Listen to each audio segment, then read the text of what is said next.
okay, let me ask you a question. When it comes to power, right? Couldn't you also argue obviously men and women make different career choices and stuff. Couldn't you argue that women are attracted to men who have power? In my case, no, that's... Well, you're in college, so you probably just want a hot college dude or whatever. You don't give a fuck. No, I guess that depends on the woman then, because I can't speak for all women, but I haven't necessarily observed that, but okay, fine. Let's remove power from it. This can also be related to the wage gap. Do you think that there's a greater proportion of women out there that want to be stay-at-home moms, that want to find a husband that pays for everything, versus the reverse, versus men who want to be stay-at-home dads and have the woman pay for everything? I'd say you're seeing a switch, honestly, and men wanting to stay home more and then women wanting to be out in the workforce more.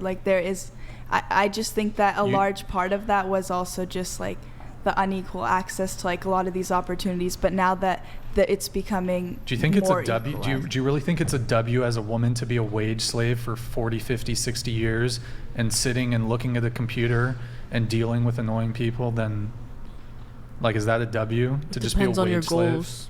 Okay. It depends on your goals. As opposed goals? to what? Some women don't want to Most women will be wage slaves. Most men will be wage slaves. That's the reality of the economy. You're not going to have some rock star career where you're out there saving the fucking world. You're going to be working for you're going to be some faceless drone at a corporation that doesn't give a fuck about you, and you're just going to be another cog in the machine making a corporation and billionaires rich.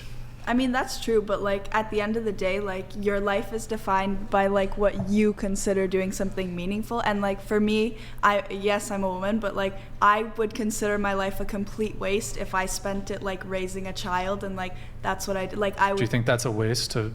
For me personally, I'm not speaking for all women at all. That's completely different. But I'm saying, for me personally, I would completely rather spend my life working at a job that I personally found meaningful. And even if I am a wage slave, I'm just working for a corporation. Okay. I would rather do that than be a stay-at-home mom for the rest of my life.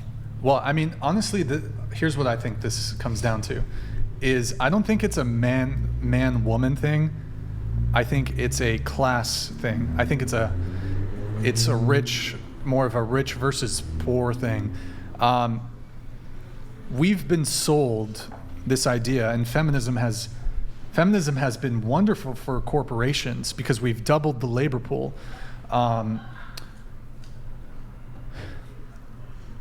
It's not clear to me if the ultimate path to fulfillment and happiness in a life is working for some corporation that doesn't give a fuck about you, that would fire you at the drop of the hat when on a spreadsheet it was determined that you were no longer in some way benefiting the corporation despite your loyalty to said corporation for years on end.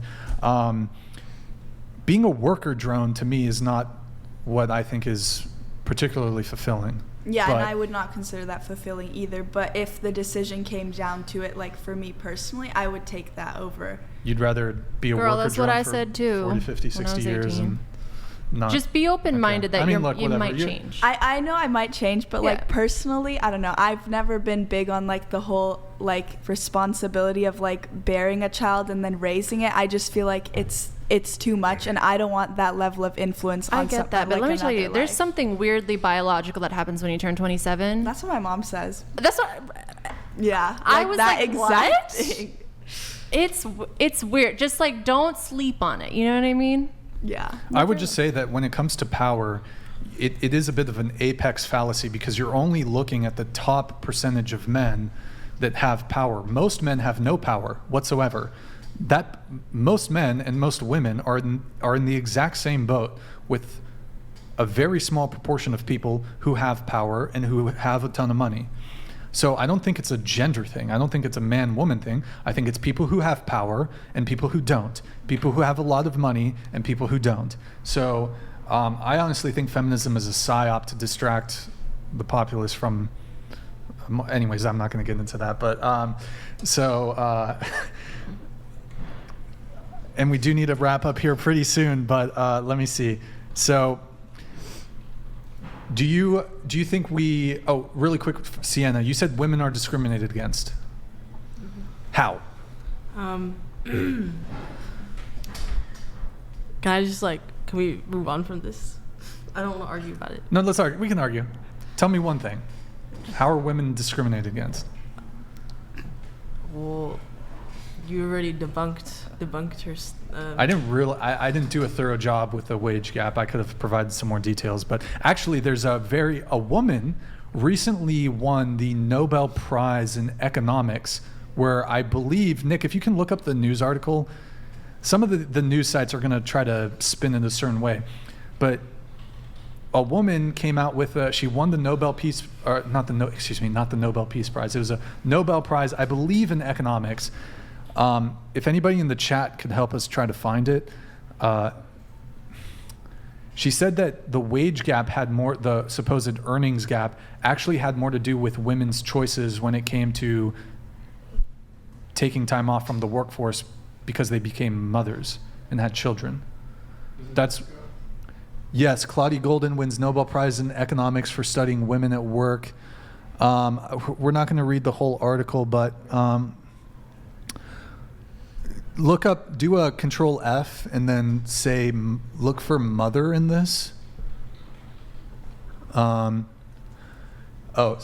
Instead, her research suggests that the earnings difference can be blamed, at least partially, on motherhood.